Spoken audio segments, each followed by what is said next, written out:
Hola de nuevo, soy el doctor David Villar y este es el segundo vídeo que vamos a dedicar a farmacología del tracto digestivo y concretamente vamos a hablar de todo lo que son los antiácidos y los protectores de la mucosa gástrica. Para empezar, les pongo este esquemita para que vean cuál es la diferencia entre lo que sería una erosión y una úlcera.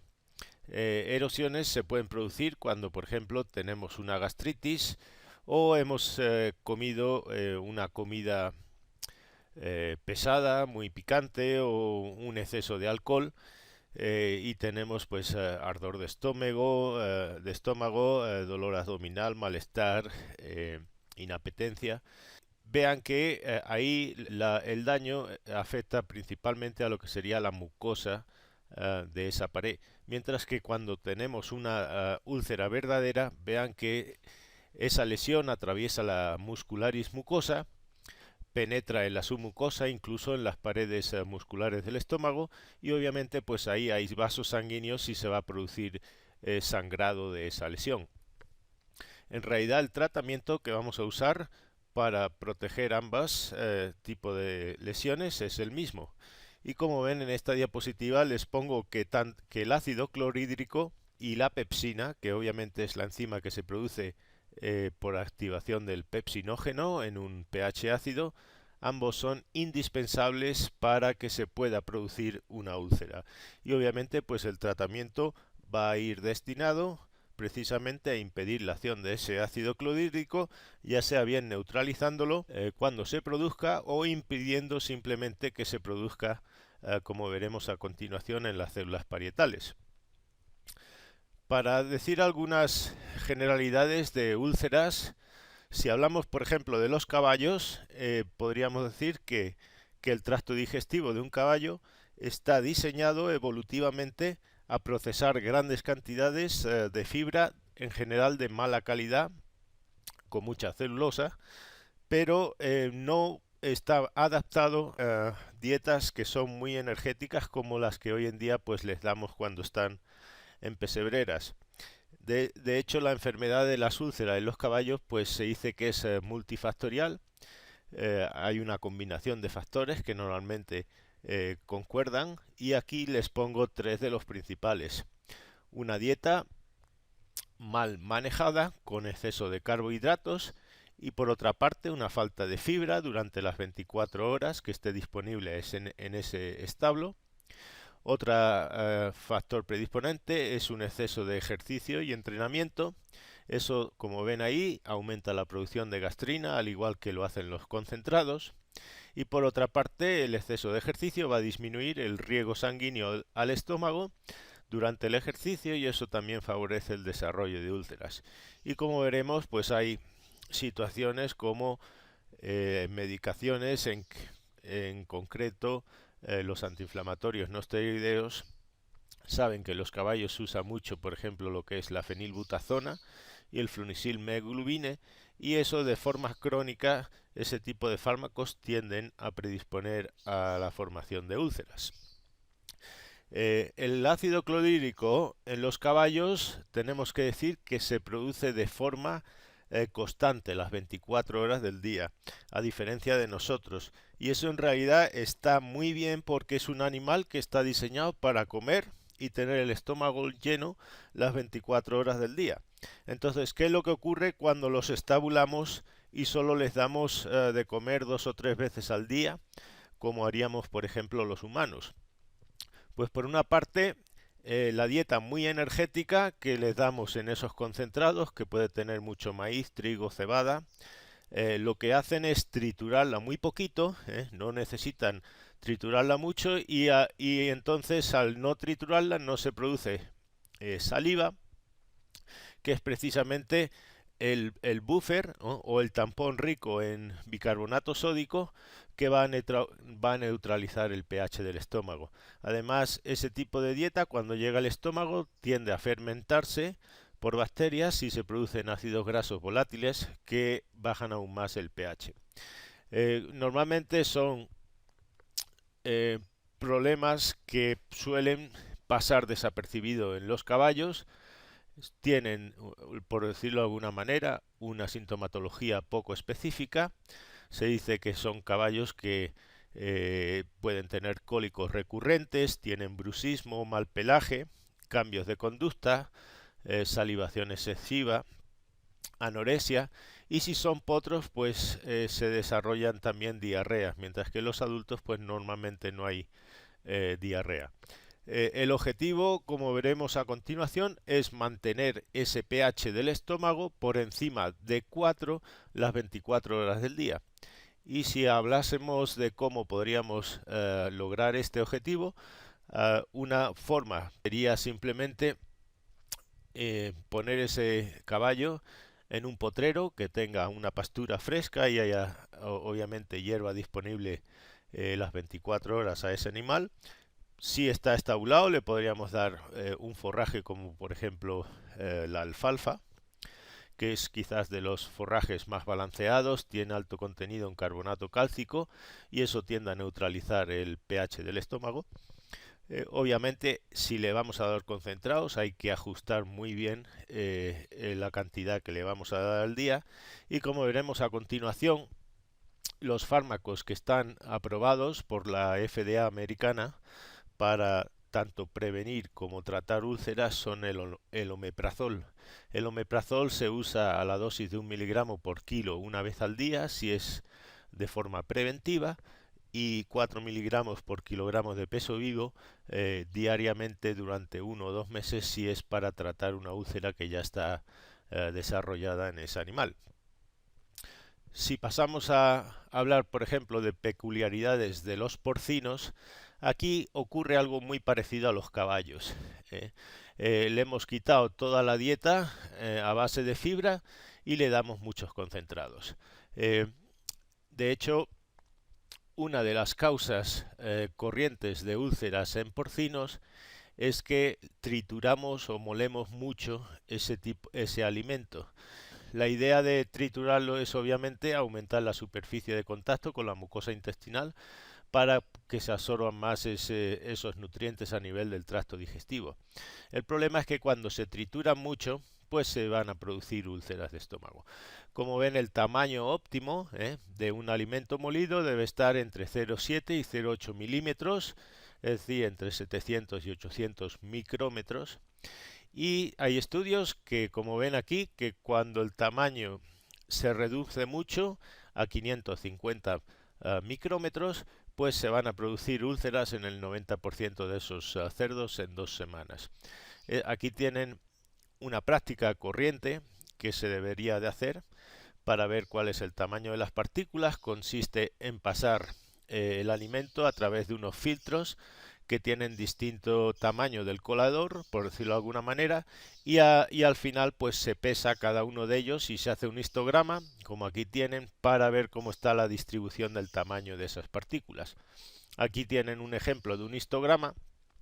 Vean que este tipo de alimentos pues estaría bien molido. La mayoría de las partículas están entre 900 y 800 micrómetros. Si esa curva que tiene una distribución normal se desplazase hacia la izquierda, es decir, que el tamaño de esas partículas fuera mucho menor, pues habríamos molido en exceso ese alimento y el riesgo de que se nos produzcan úlceras pues sería muy alto. Ya vamos a pasar a ver cuáles son los mecanismos que vamos a utilizar en este caso para suprimir la producción del ácido clorhídrico. Aquí tienen lo que sería una representación de una célula parietal en la mucosa gástrica y obviamente ese es el tipo de célula donde se va a producir el ácido clorhídrico. Si ven en la membrana apical de esa célula existen 4 tipos de receptores. Tenemos receptores de acetilcolina, de histamina, de prostaglandina ESUS2 y de gastrina. Pues bien, los fármacos que vamos a utilizar son precisamente los que actúan a nivel del receptor de histamina y concretamente ahí le representan lo que sería la cimetidina, que es un antagonista de ese receptor de tipo H2.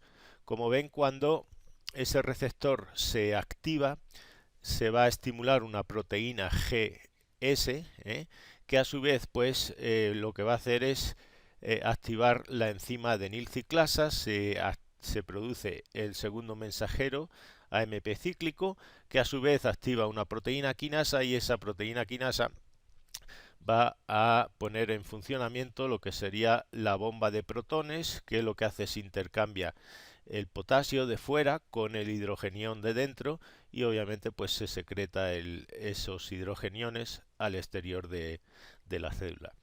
Si vemos otro receptor, el de la prostaglandina ESUS2, vean que aquí actúa una sustancia que es el misoprostol, que es un análogo de esa prostaglandina, y que cuando se estimula se va a activar una proteína G de tipo inhibitoria.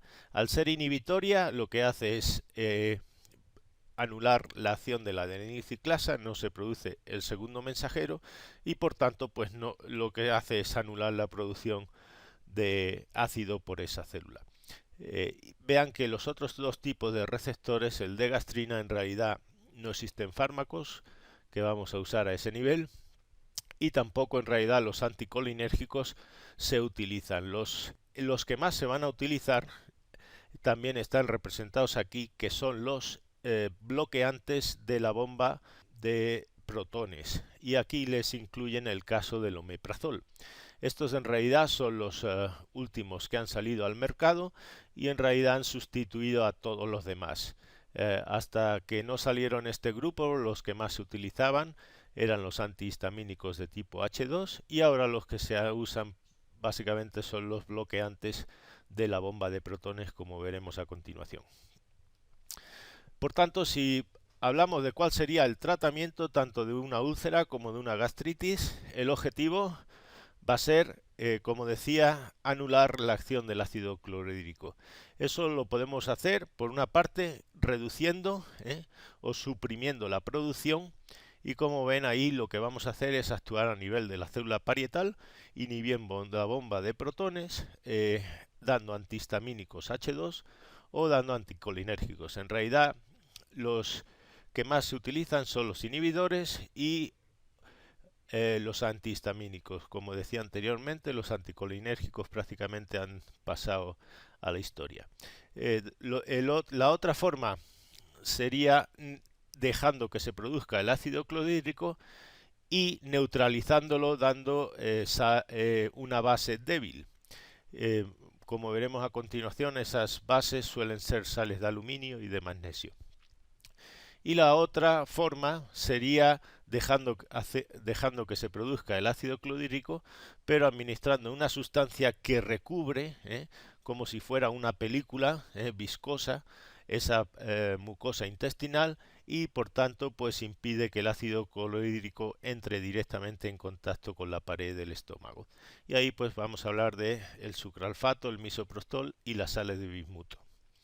Bien, pues si empezamos hablando de los antihistamínicos H2, aquí tienen los tres principales: cimetidina, ranitidina y famotidina. Como ven, la cimetidina era el primero que salió, ya no se utiliza porque habría que darlo cada 6 horas. La ranitidina se utiliza 2 veces al día y la famotidina una sola vez al día. Si hablamos de la cimetidina, otro efecto que tenía indeseable es que, como ven aquí, inhibe los citocromos P450, que se encargan de metabolizar un montón de otros fármacos. De hecho, si lo administramos conjuntamente con todos los que tienen en esta figura, como ven, se va a producir un aumento de la concentración de esos fármacos porque no se están biotransformando. Formulación que es una suspensión oral, es un producto comercial aquí en Colombia, es el Gastrax. Como ven, es ranitidina, es un inhibidor selectivo de los receptores H2 en la mucosa gástrica y esofágica, que permite un tratamiento selectivo, efectivo y rápido de la úlcera, que sumado a su efecto procinético le permite tratar de forma rápida los síntomas asociados a estos desórdenes gástricos en caninos y felinos. La particularidad que tiene la ranitidina, a diferencia de otros, como ven aquí, es que aparte de ser antihistamínico, tiene un efecto procinético y eso es deseable porque normalmente cuando hay una úlcera también se retrasa el vaciamiento del estómago. Por tanto, ese efecto nos va a ser beneficioso para tratar el cuadro producido por una úlcera. Como ven, se utiliza en perros y en gatos y normalmente pues el tratamiento va a ser como mínimo de un mes si existe una úlcera gástrica ya instaurada. En caso de gastritis, pues normalmente lo que dure la sintomatología 2 o 3 días normalmente es suficiente. Si hablamos de los inhibidores de la bomba de protones, estos son los más efectivos. Normalmente con una dosis al día se inhibe el 100% de la producción de ese ácido clorhídrico. Ahí tienen representados los más corrientes, omeprazol, pantoprazol. Estos normalmente son muy seguros. Ahí he puesto algunos de los efectos secundarios que están citados en la literatura, pero que en realidad son anecdóticos, se pueden producir en algunos animales, no es lo corriente que se produzcan. Citan náuseas, diarreas, constipación, y lo que sí ocurre pero en ratas es que si lo administrásemos de forma continua durante meses se va a producir una hiperplasia de las células que producen gastrina, se produce una hipergastremia y eso pues puede llevar a un carcinoma de las paredes del estómago. Pero como digo, esto no se ha demostrado en animales que no son ratas y ocurre a dosis muy elevadas y durante mucho tiempo. Si hablamos ya de los fármacos que se usan para contrarrestar o neutralizar la acción del ácido clorhídrico, decíamos que teníamos las sales de aluminio y las sales de magnesio.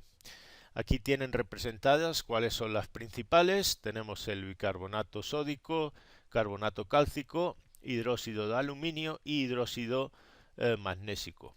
Acuérdense que estos son bases débiles. Por ejemplo, ahí no tienen el hidróxido sódico o el hidróxido potásico, que en realidad son sustancias que se usan, por ejemplo, para desatascar las cañerías y obviamente pues son bases muy fuertes que tienen un pH de 13-14 y eso pues produciría un agujero en el estómago.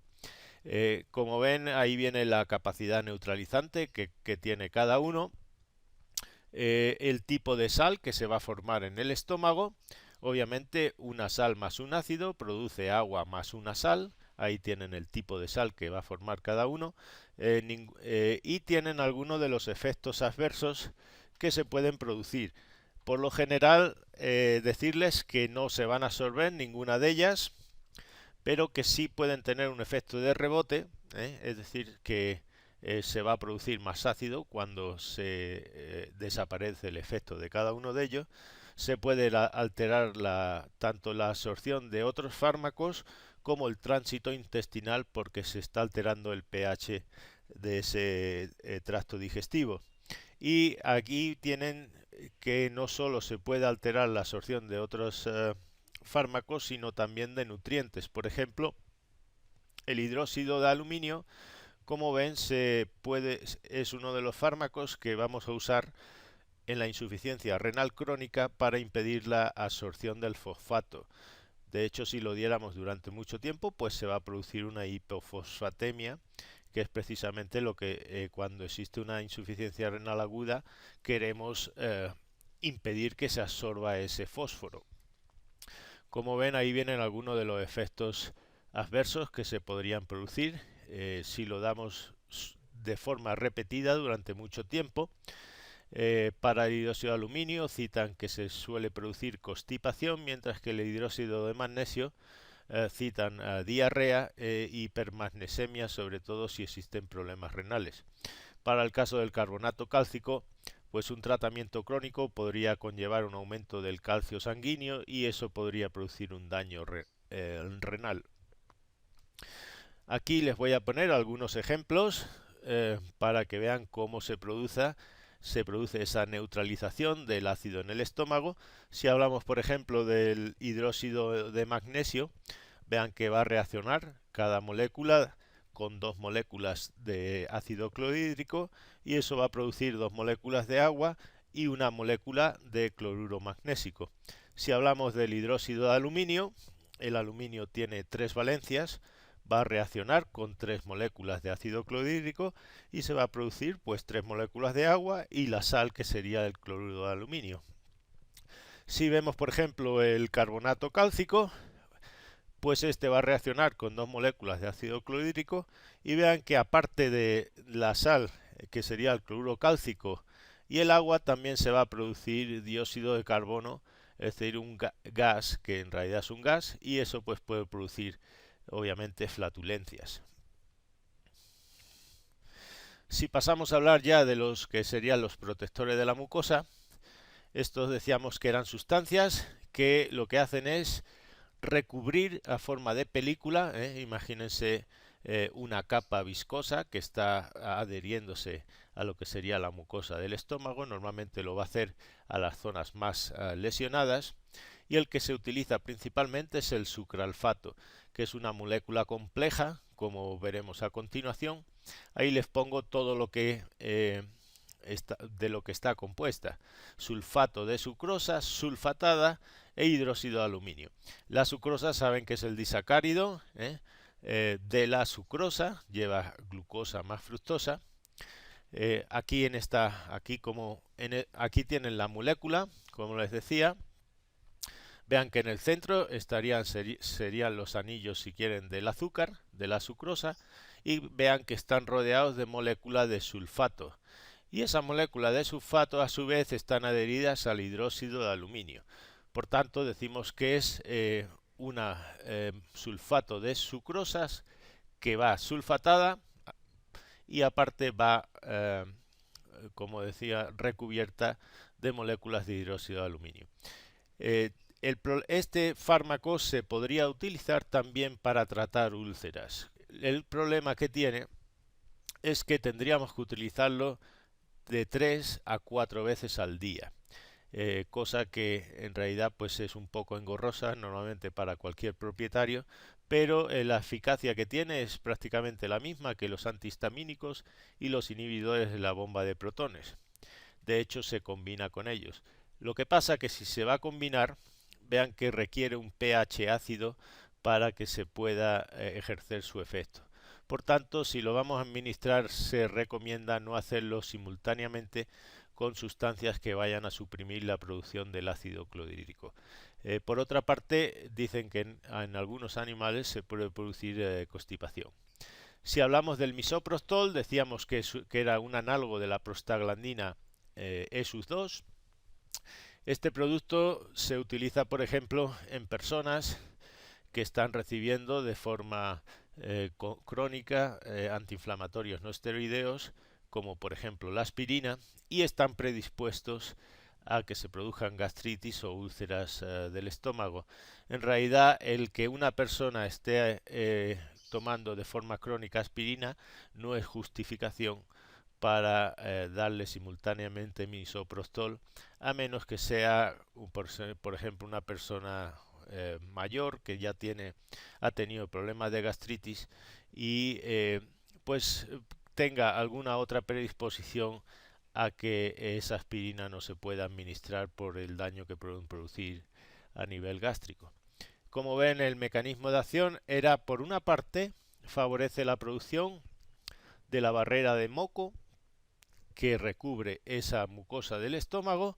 Eso es una de las funciones que tienen las prostaglandinas ESUS2 a nivel de esas células de la mucosa. Y como vimos anteriormente, el otro mecanismo de acción es que inhibía la producción del ácido clorhídrico en las células parietales. Por tanto, si quieren, el efecto de protección sería doble. Por una parte, favorece que se produzca esa película rica en bicarbonato de mucopolisacáridos que recubre el estómago, y por otra parte se suprime la acción del ácido clorhídrico. El otro producto que aquí tienen son las sales de bismuto, un efecto similar al sucralfato. Este en realidad se utiliza más y lo veremos en el próximo vídeo cuando hablaremos de las diarreas, porque el principal efecto al que se le atribuye más beneficio es de absorber las toxinas bacterianas, y eso pues le da la actividad antidiarreica que es normalmente la aplicación para la que se utiliza.